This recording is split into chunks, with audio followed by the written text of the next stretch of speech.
People always asking me, man, how do you make a hit record? I tell them it's you, the public, who make a hit record.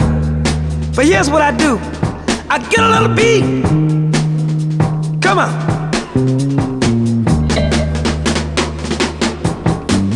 Get a little guitar. All right. I swear, I'm not lying. How many times have you done this? A lot. So it's no big deal. You do. I know, but now I'm doing it for you guys, and everybody's in it. And oh, like I do this on camera for everybody. Yeah, this is for all the world to see after this thing is done. Everybody rock. Everybody rock.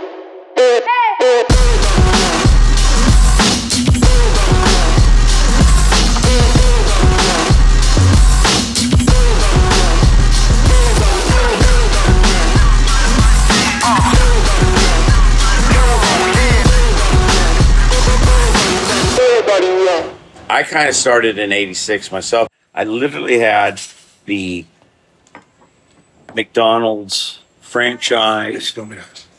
Okay, so you had it all filled out. You had to go to Hamburger University. And so I literally do this. Close it, I'm going, wow, I'm going to go out on my own. Sitting there thinking that. My dad comes over, looks over my cubicle and goes, hey, what'd you take at USC? Marketing? I go, kind of looked at him. The part that what got me wasn't so much he asked me to, he knew I took marketing. Right. And I go, yeah. And he threw these brochures in Italian on my desk. We'll then market these machines. We'll then market these machines. We'll then market these machines. We'll then market these machines.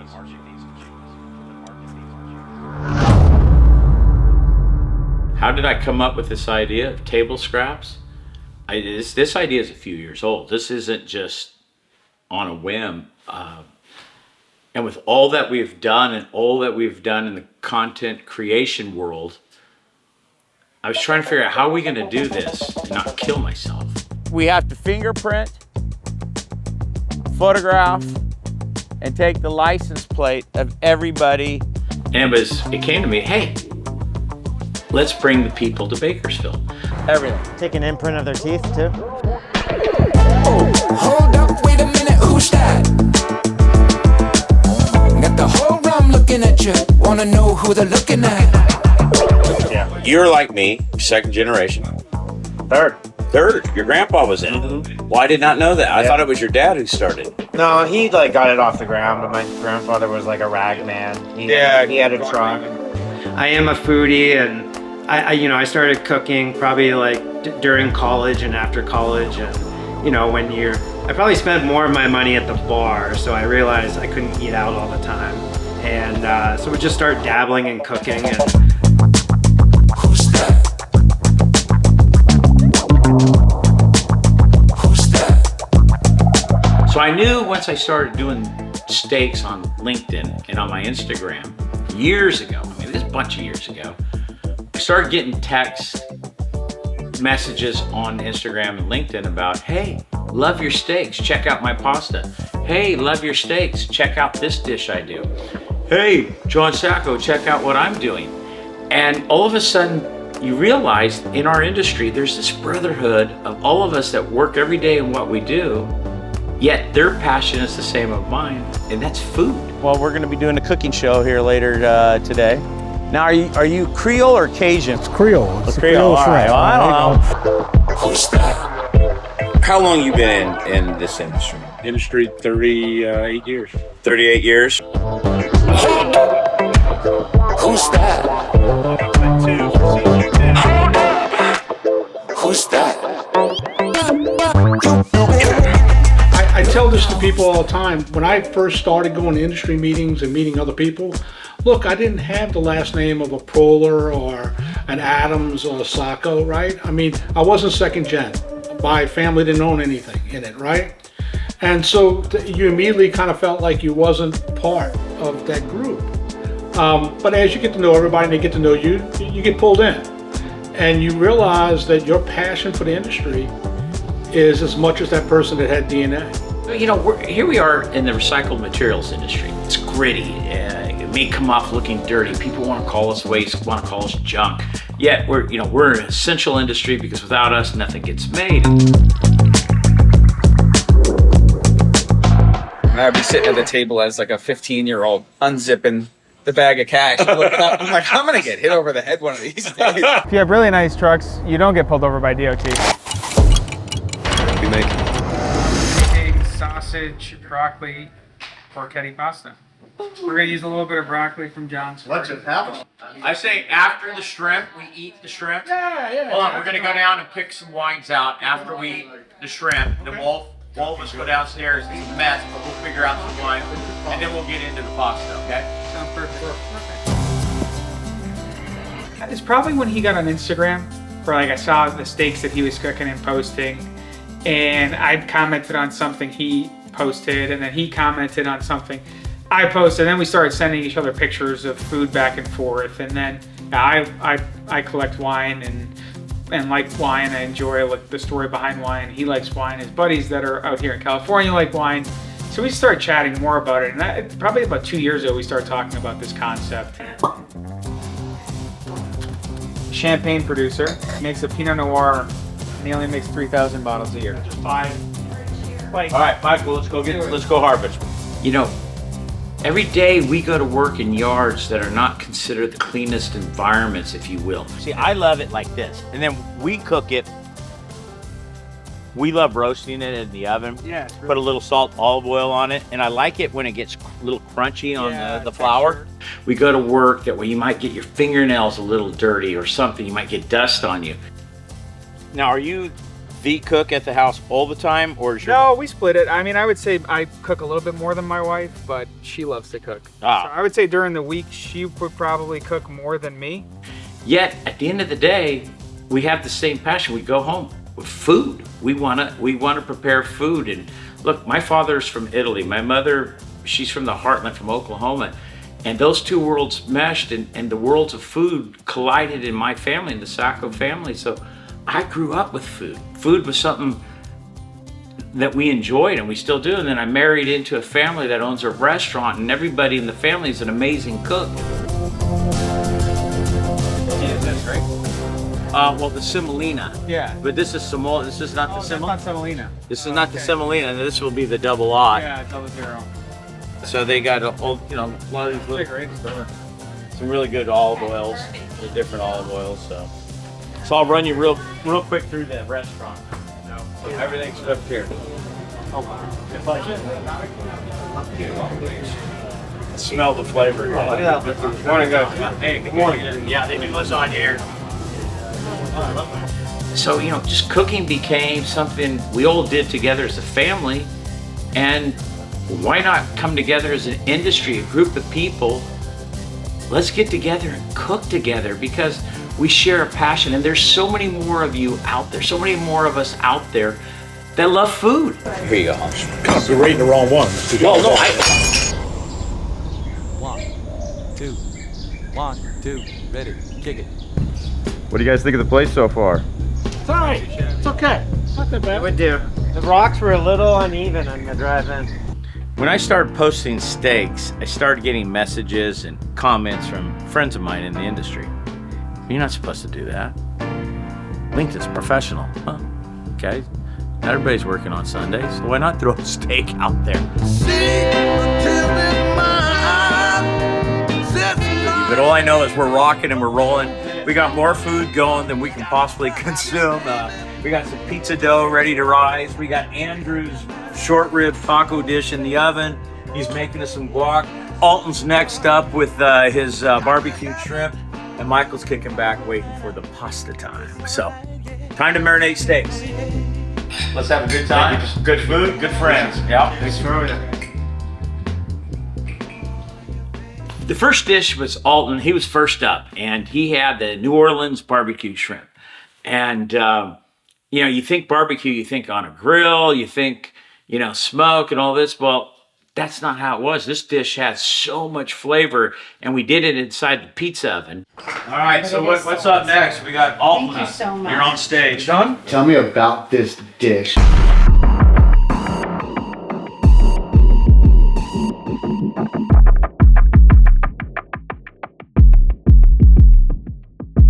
Alton Schaubhut, right? I've been with Commercial Metals, or CMC, I should say CMC. Oh, you didn't get you. I know you got the memo. That's right, I got the memo. CMC, I've been with CMC for 28 years. It's going to be 29 in November. There's a difference between Sicilians. Sicilians are in New Orleans, not Italians, right? Okay. So these guys, they used everything they can get their hands on. Well, that's the thing. They never threw anything away.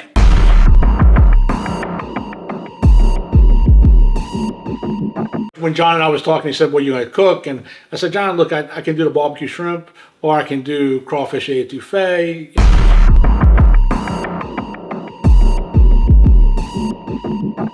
So it's a New Orleans dish. The dish has olive oil, lots of olive oil. It has butter, a ton of garlic, and it's got the shrimp. Cajun seasons in there, a little Tabasco, a little cayenne, and you put a heavy dose of dry Italian seasonings with the fresh rosemary, and there you go. We just kind of. All right, this is our appetizer. That's it.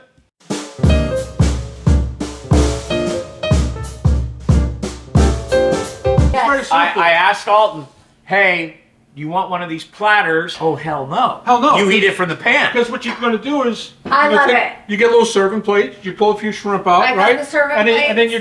then you just keep We're your good. goodness.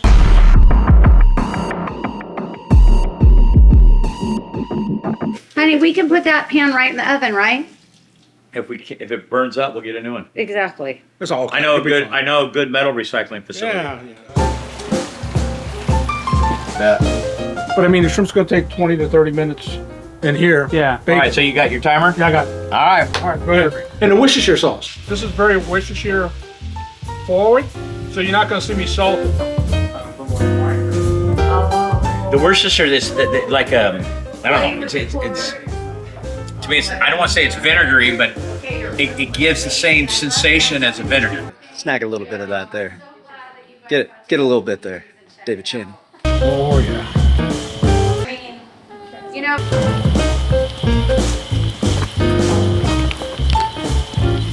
And then the lemon just brightens everything up, right? It brings the flavors out. But again, it's very New Orleans. You go to Pasquale Manali's, you order it, they put a bib on you. As y'all saw today, we're all licking our fingers, and that's your appetizer. Then you move on. All right. Go ahead, get in there. All right. Taste it. Let me know. Might be a little hot. So what we're eating is New Orleans barbecue shrimp, basically Pascal Manali style.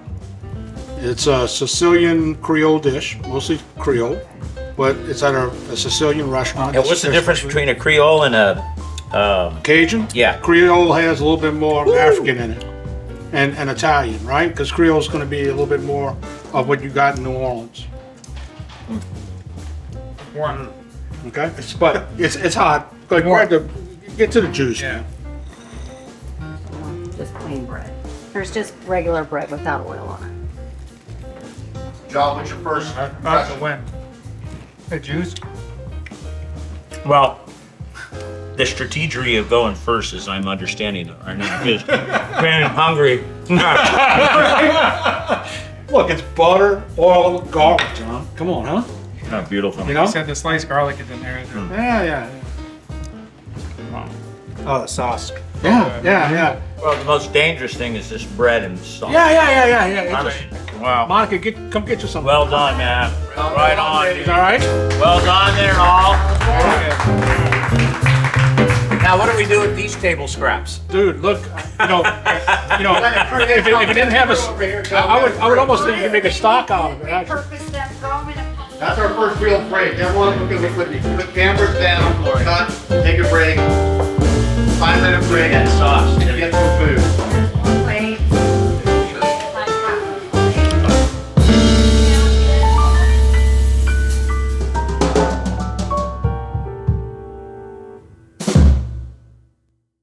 The second dish is Michael Sciaba. He was making Orecchiette pasta with fresh cut broccoli rabe out of our garden here at the house. So, you want to do the pasta? We're rocking pasta right now. Here comes the pasta, man. My name is Michael Sciaba.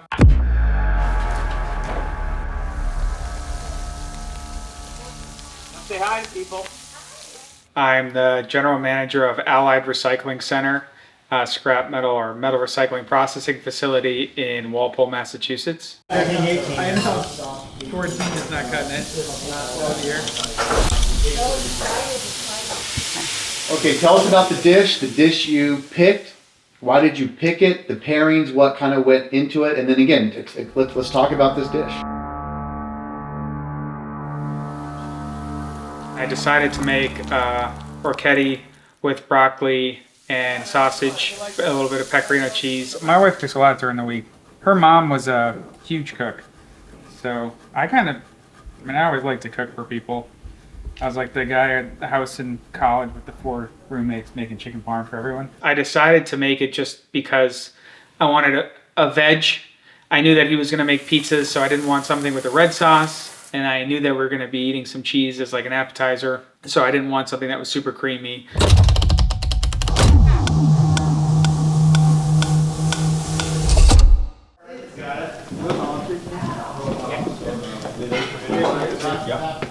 All right, Michael, tell us what we're doing here, man. I'm getting some broccoli rabe for Orecchiette, broccoli rabe and sausage pasta that we're having later.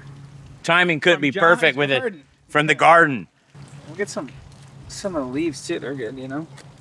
I don't ever eat the leaves. Yeah, we'll try them, you know. All right. Look at this. Look beautiful, fresh from the garden. Broccoli rabe. You know, it's funny. You know, the regular broccoli you get at the store, you know, that big thick. Yeah. I just so prefer this. So after we harvest the first thick, you know, broccoli, this is the second harvest. Yeah. And I prefer this. Oh, look at that. Yeah. Now you're just showing off. Style points don't count. Yeah. Who's juggling now? Exactly. It's always a competition. All right. We're going to be doing our taste there, the chef's taste.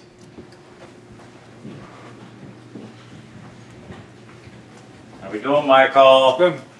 You ready to rock it? I mean, it's a dish that me and my wife make during the week. If we'll just make it with broccoli, you know, on the weekend we'll make it with sausage and have wine. It's just something that's different than, you know, red sauce or something like that's a little heavier. I think it was Gordon Ramsay I was watching that said it's the first time, like, no color, no flavor. So the first thing I do is we take the sausage out of the casing and you get a pan ripping hot because you want to brown the sausage. You don't want a gray, limpy, you know, sausage. So you get a good crust on the sausage, you get it cooked, you flip it, get it broken down the size you need, then you pull it. And then it's really about flavoring the oil because the oil is going to carry the flavor throughout the dish. So then I put some minced garlic, some red pepper. The sausage that we had here didn't have fennel, so I had some fennel seeds. Browned that stuff, toasted it real good so that flavor was into the oil. Then I added the broccoli and broccoli rabe that we kind of mixed together, seasoned that with salt and pepper, cooked that down. I don't like that to get too mushy. I like it to still feel like a vegetable. Yeah, especially because like my buddy is like the kid that I joined with is over in the Grey Goose family. He was It's your look, dude. They were jealous of how you look, man. The way I cook it to soften it up a little bit, because you don't want raw broccoli, I put a little bit of beef stock and a little bit of veal demi, and I kind of use that to soften up the veg just a little bit, so it's, you know, easier to eat. Throw the pasta in the big pot, start melding it together, so any extra beef stock and veal demi that didn't get absorbed by the broccoli is getting absorbed in that pasta that we cooked. Put the sausage in, a little bit of pecorino went in and got mixed into it, but I didn't want it to be too cheesy. Many grams of pancetta, this many grams of pasta. So for this I measure, even for the zucchini pasta, the spaghetti I make for just me and my wife, I just did it last week so I know, 630 grams of zucchini and squash together and 320 grams of pasta. When it's just the two of you, you feel like you could over or under flavor it real quick or something? No, I just like, it's more like the meat to pasta ratio or meat to, you know, sauce ratio. You've made this dish before. How did you feel? I mean, it's a different environment. You're not... Oh, yeah. Did you feel like you accomplished No, it was it? fun. It's a lot of fun in there. How could you not? So yeah, Alton started out pretty hot with the shrimp, so there was a little bit of pressure. But I've made the dish enough, and even with different ingredients in different kitchen, you know, I felt really good about the way it came out. It came out the way I wanted it to. Nice. All right. Bring that spoon over there. So Andrew, let me switch. little chef's test here. Get in here, Andrew. I had my wine glass out. All right. Okay, so we can do this. Oh, I love a little. Yeah, let's just not block. We'll just get this here. Well, Alton's feeling no pressure right now, huh? He cruised through the first round. That was no cruise. This worked. Yeah. Yeah. Cheers. Cheers. Salud. Cheers. Salud. Cheers. Grazie. All right. Grazie mille. That's good. Just Yeah. Thank you. You want cheese it's right there in there? here's the spoon for the cheese. Thank you. Oh yeah. All right, let's get after it.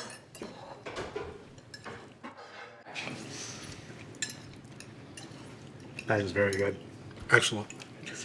You know, it's light. It's a spring. Yeah. It's not. Well, it's nice. It's refreshing. Wow.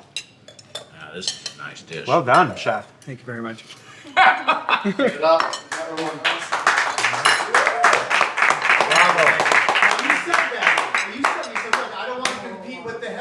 Yeah, I wanted something different. Yeah, it's like a lighter pasta. No, look. Except it was a marathon today.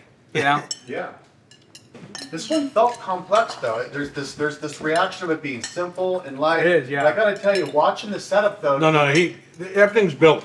I mean, when you taste it, everything's just built. There's a complexity. You just don't take one thing out of the cupboard and make this dish. You can tell. Oh my goodness. There's a bunch of different stuff in here. The sausicaya with this is. Yeah, unbelievable. It's seamless. It's a seamless pairing. You go from the pasta to this.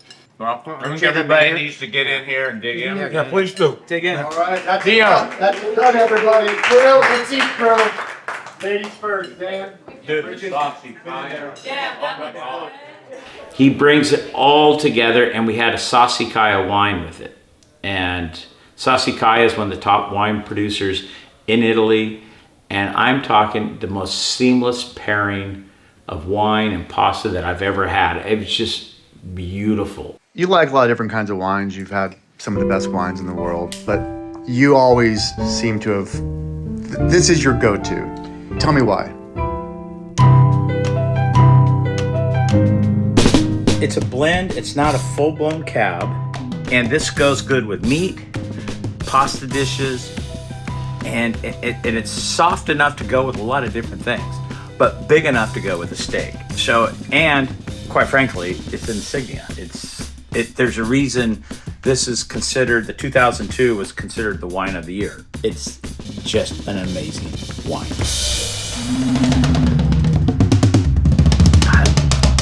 Gotta like it. Well, Andrew has this Mexican dish. It's a taco dish where he does short ribs for 3 hours in the oven in a pot. And then he's got all these guys. He worked the hardest out of anybody. He's chopping this up, chopping that up, and doing all this. And I mean, he put the most effort in. He wins for the most effort. I feel like this is very overkill for one. Yeah. Well, it makes it look farmery. Andrew Lincoln. I work at Lincoln Recycling. We're a third generation family owned recycled materials facility. Well, we're gonna have the fresh broccolini from the garden. I mean, it's our living. It's something we've, for 3 generations my family has done. I think it's become more realized that it's needed now based on environmental challenges we have and weather patterns, but... All right. Is that going to be enough for you? Oh yeah. I mean, we are the beginning of manufacturing. It'll be. I see that be.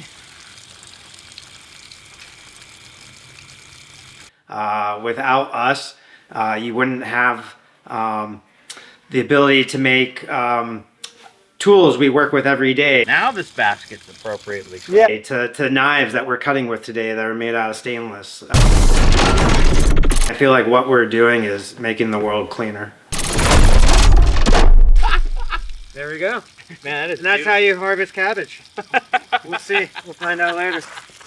Well, I don't know if there's any wrong way to do it now. I'm a Polish kid making tacos, but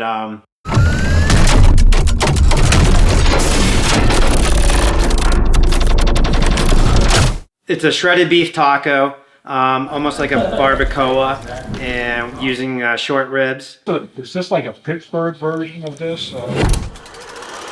I just think it has a lot of punch and a lot of flavor. No, this is I just trying to compliment. I didn't want to take I don't want to embarrass John with, you know, cooking a really good flank steak.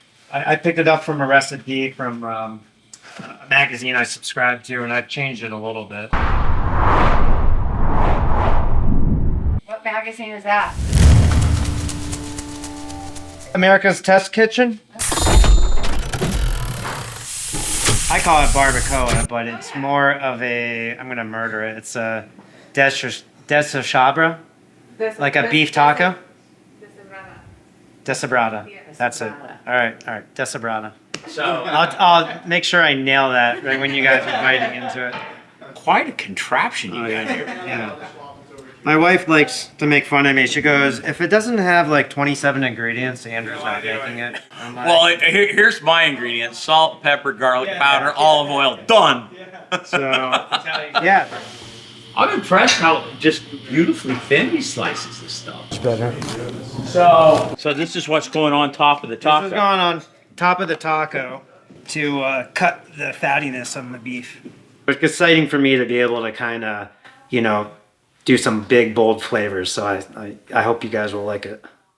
Halftime here at the cook-off, the table scrap cook-off. You're down 0-2, but you're up to start. You get the ball at the start of the third quarter. Are you nervous? I mean, what's your thoughts going into the third quarter? Fourth and long, we're doing a quarterback sneak. We're gonna run it right up the gut. No fear, huh? No fear. Well, they're looking good. I think your team's fired up to produce an amazing start of the third quarter. Good luck to you, and go get him, huh? All right, get out of my face.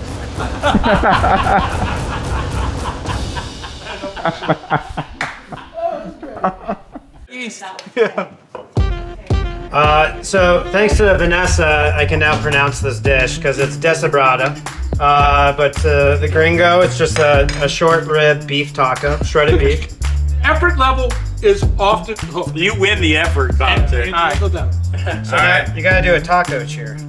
How's a taco cheer? Cheers. Yeah. Sit up there. Cheers. Cheers. All right, right on, man. Enjoy. Grazie. Your first Polish taco.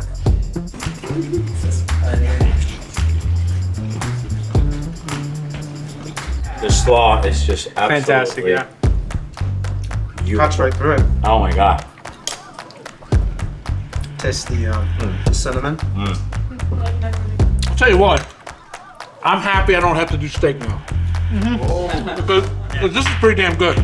It's really good. It's really good. For a beef dish that was done in a pot, not a pizza oven or anything like that. This is incredible.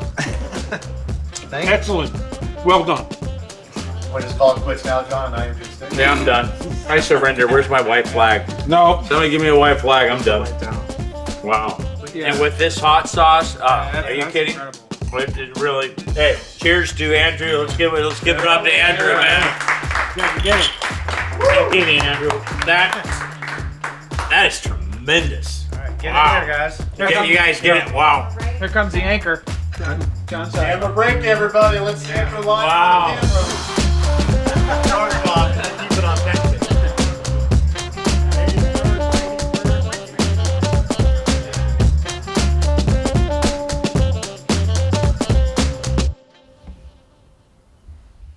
Yeah, you can't have pizza without fire. Can't have steel without heat. I guess heat plays into a lot of things. Tell me what's coming up. Tell me about the steaks you bought, how you prepared them, and how you're gonna cook them. Okay, so coming up next are Fred Flintstones.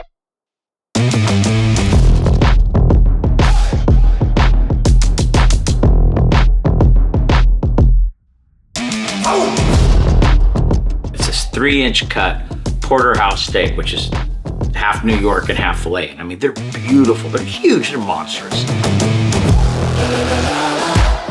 I've marinated them with olive oil, Lee and Perrins, a lot of salt because they're so thick, pepper, garlic powder, and some Luigi seasoning. You know, my wife's family's restaurant's Luigi's, and they make this special seasoning for meat, so that's gonna be on it.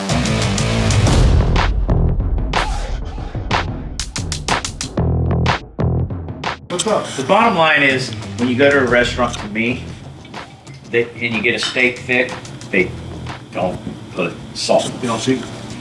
It just drives me crazy. But I love the Porterhouse, the bone, okay, the New York, the filet. But look how beautiful the filet is on. What salt is that? That's not kosher salt. It's a flaky salt. It's a flaky? Yeah, I like the flaky salt.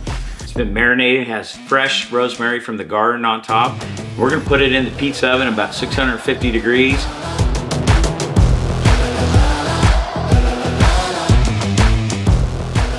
This is going to be the chef's table here. We're gonna sit around and we're gonna taste our steak right here. Can't wait. I mean, this is the climax of the evening. That's why you're last. Yeah. I mean, you're bringing it home. I mean, the truth is, I'm nervous. You know, I swear to God, I'm like, what if these things? What if these things? That feels? Yeah, no, I don't like it. I do not like it. so if you were to do this again, we do steaks first? Yeah, absolutely. We're leading off with steaks and then, see you suckers. No. Yeah, no way, man. I gotta look at this.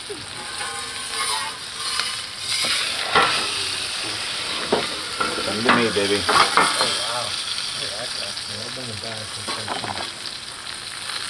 You got some love. There goes your forearm hair.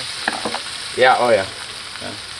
You gotta be prepared for that. Look at how it's already, the char on top of it. Yeah. That's the beauty of that oven, man.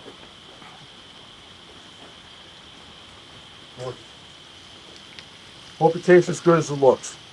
Me too. Sure will. Nobody more than me right now. This is for all the world to see after this thing gets done. Hey, Dee, edit me out of it. And we're gonna just cook it in a cast iron pan in the pizza oven.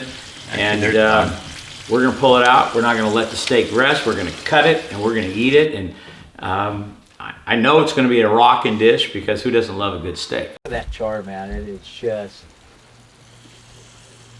And cooking with the bone close to the fire because the bone heats up. To protect it. Yeah, that's correct.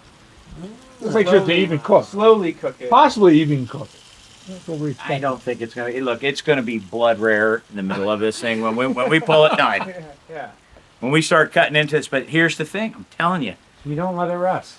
absolutely not. And my brother-in-law, And you've tried it. my brother-in-law Gino. Well, yeah. How good of a cook is Gino? It's amazing. Okay, so Gino, we've eaten steak so many times, and he's like, he tells people, John doesn't let it rest. Everybody's going, what do you mean you don't let it rest? He's going, I'm telling you, I've eaten his steaks enough where he pulls them pizza oven, cuts them, and go. And so it's like no rules. I mean, everybody's rules is, oh, you got to let it rest, especially something that thick. Yeah, we're gonna eat it. But you're gonna flip it once, right? Yeah, I will have to flip it. Okay.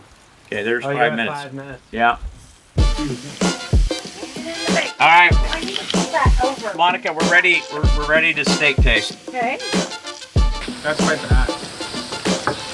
Yeah, well, you're gonna burn your mouth, so you got to be careful when you guys start. 600 degrees, yeah.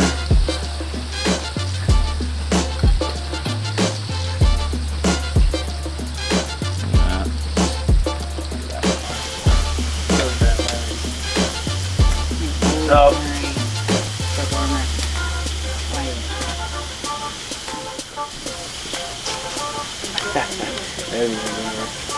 oh man. There's napkins there. If you guys All right, let's do this. Let's try a piece of the New York first, and then we'll do the filet. So here we go with the New York. There you go. Michael, get in here. Cheers. All right, solo. Cheers. Salute. Cheers. Cheers.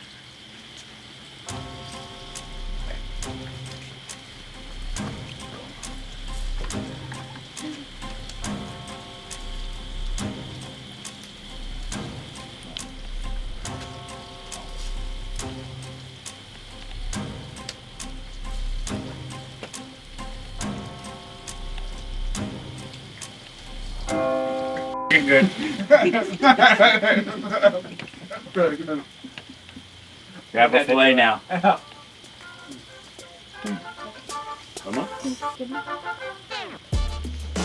Even you have to admit. All right. Well, some of us are weak. You got any We had a A1? plan, but, you know. We got a plan. Yeah, Mike. I buckled. That is really good. Well done. Very good. All right. Hey, fantastic. Thank you. Absolutely fantastic. Incredible experience. Justin, you'll get the next bone. I promise you. I promise you. Thinking about it back there. All right, so let's get these.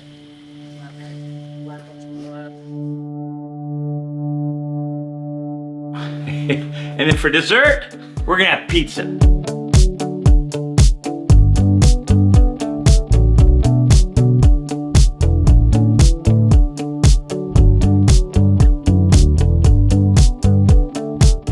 And at the end of the day, we have all come together as friends, brought together by an industry that we love,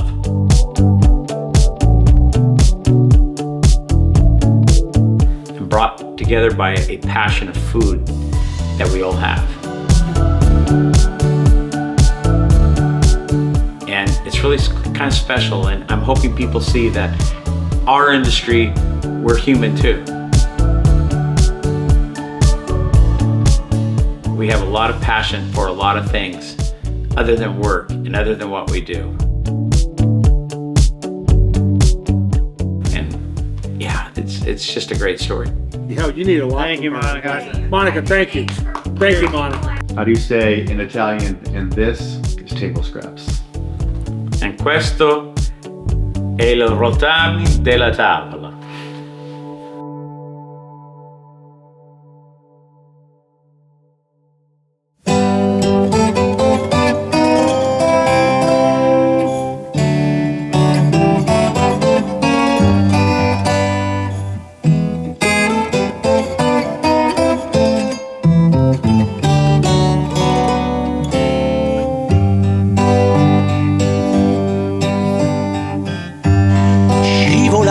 Scivola, come la pioggia scivola, come un bambino rotola, sai farlo pure tu. Prendila e stringila, è un'emozione candida. Socchiudi gli occhi, immagina il sole che tramonta già, il mare d'una